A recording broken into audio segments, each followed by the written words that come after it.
Alright, so let's grab a piece of paper and a pencil and let's review for our test tomorrow on ratios, rates, percents, decimals, fractions, and proportions. Things you can do. I can solve ratio problems. I can find the rate of a given situation. I can find the percent of a whole. I can convert a fraction to a decimal or percent. I can convert a decimal to a fraction or percent. I can convert a percent to a decimal or a fraction. I can represent ratios through the use of a tape diagram. I can represent ratios through the use of a ratio table, and I can represent ratios through the use of a double number line. I can create an equation when given a ratio. Let's take a look at a review of our ratios. Ratios can be written 3 different ways. For example, the recipe for jam requires 3 cups of sugar for every 6 cups of strawberries. What is the ratio of strawberries to sugar in this recipe? Remember, numbers must be written in the order they are requested, not in the information part of the problem, but in the question part.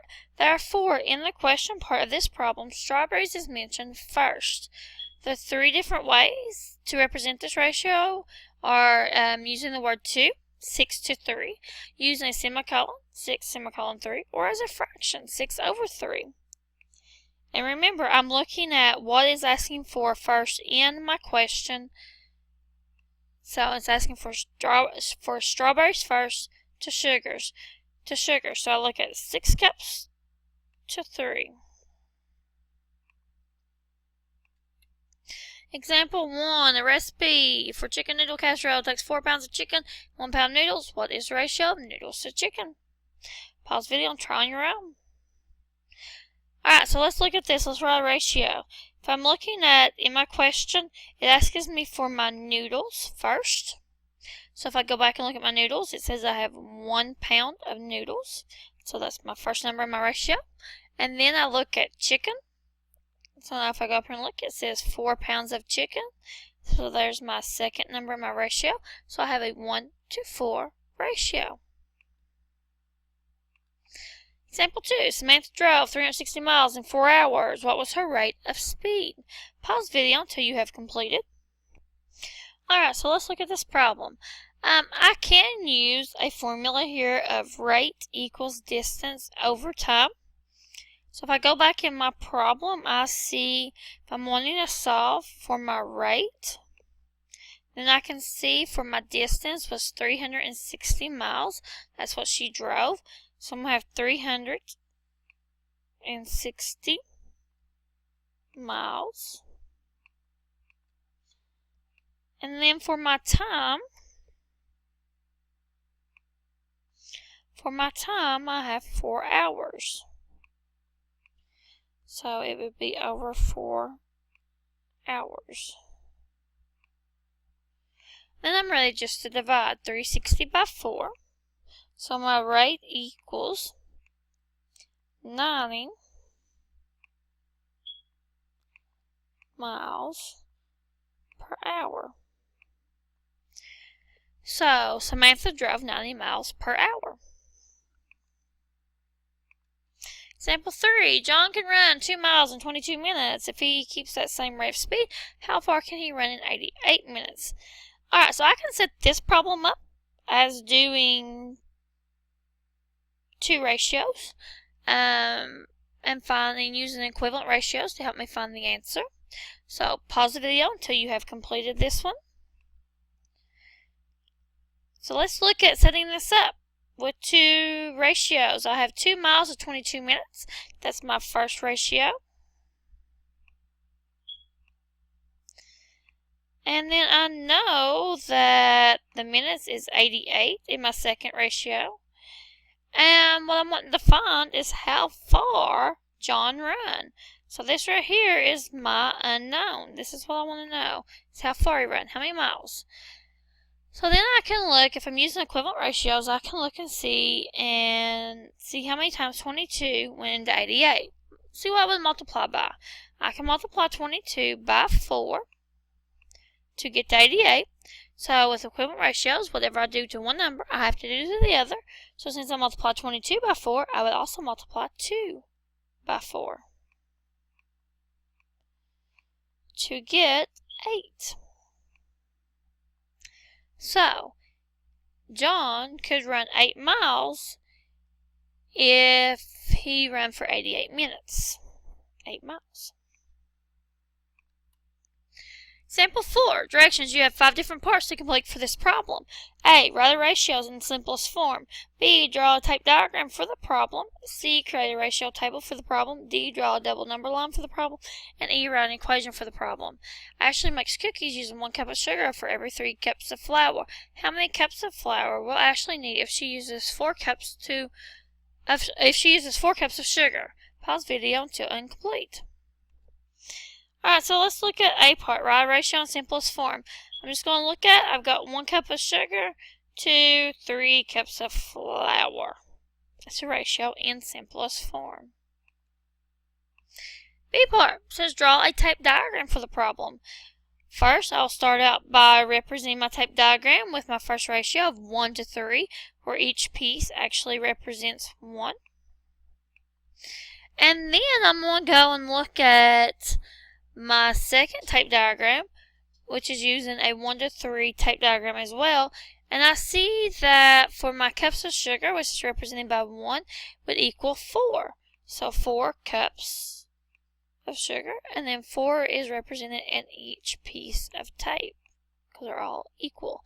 So I would have a 4 to 12 ratio, which means I would need 12 cups of flour if Ashley uses 4 cups of sugar. C part was to do a ratio table. So ratio table, I'm just going to fill in with my information. My first ratio was for sugar, I have 1, for flour 3. If I have 2 cups of sugar, I would have 6 cups of flour. If I have 3 cups of sugar, I would have 9 cups of flour.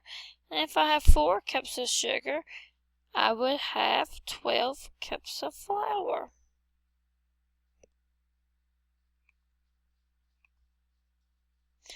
So now let's do a double number line. So for D part, it was to draw a double number line.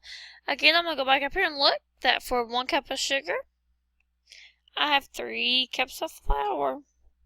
Remember, this first bar here always 0, 0. Let's start my type diagram. For 2 cups of sugar, I would have 6 cups of flour.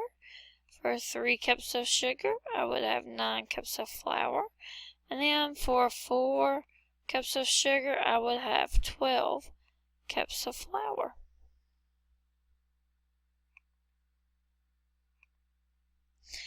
And part E is write an equation for the problem. Alright, so to write an equation, let's say I'm wanting to find my flour. So we'll have F equals, then I know to get my flour, I'm actually multiplying my sugar by 3. So F equals 3 times my sugar. Now if I'm wanting to get the sugar, I'm actually dividing my flour by 3. So for sugar, sugar equals F, my flour, divided by 3.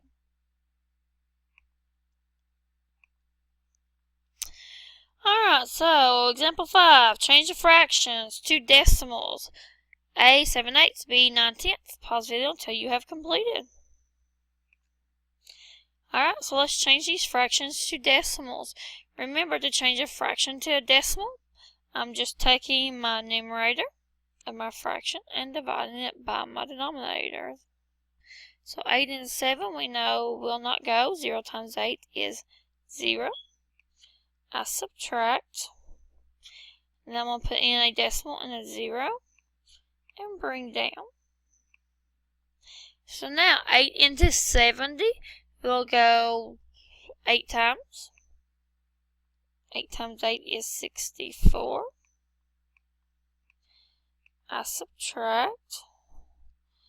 I put another 0 in and bring it down. Sorry. So now I have 8 into 60. 8 will go into 60, 7 times? 7 times 8 is 56. I subtract to get 4. Put in another 0 and bring it down. So now 8 into 40 goes 5 times. 5 times 8 is 40. I subtract and I'm finished. So 7/8 as a decimal is 0.875. Now B, 9/10.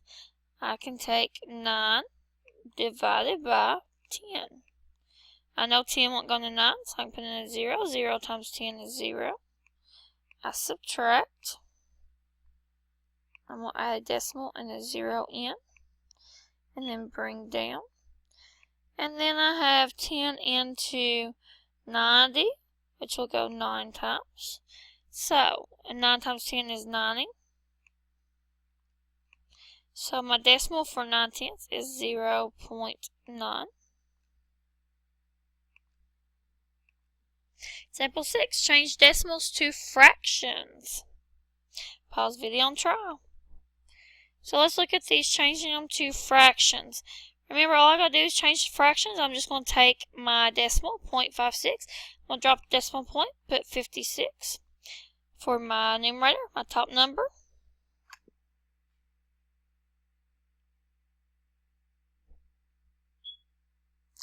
And then on the bottom, I'm going to put in my 1. And I'm going to see how many digits I have on my top. And that's how many zeros I put in. So I have 2 digits. I'm putting in 2 zeros. For B part, 0.789. Again, I'm going to take my number, drop the decimal. That's my top number. And then I add a 1. And then I see how many digits I have, which is 3. So I put in 3 zeros. 789 over 1,000. Change fractions to percents. Pause video until you have completed. Alright, changing fractions to percents. First, I'm going to get my fractions to a decimal. And 2/5 as a decimal is 0.4 or 0.40. Now, if I want to change this to a percent, I can now go from my decimal to a percent by moving 2 spaces to the right. So I would get 40%.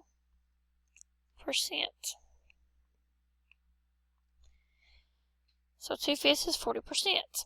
B, 3/4. When I divide this up, I get that 3/4 is 0.75 as a decimal. I move 2 places to the right to get 75%.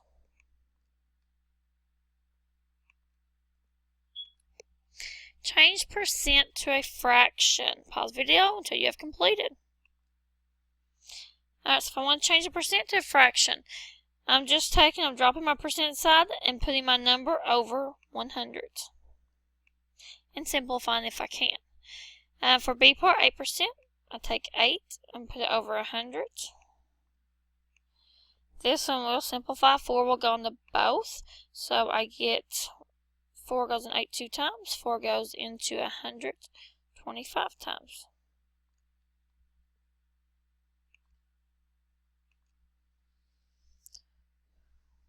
Alright, example 9. Change decimal to percent and percent to decimal. Pause video until you have completed. So let's look at if we're going from a decimal to a percent. I'm moving 2 places to the right, my decimal, 2 spaces. So if I go 2 places, I get 86%. If I look at B, 0.47, I got 2 spaces. Looking at 47%.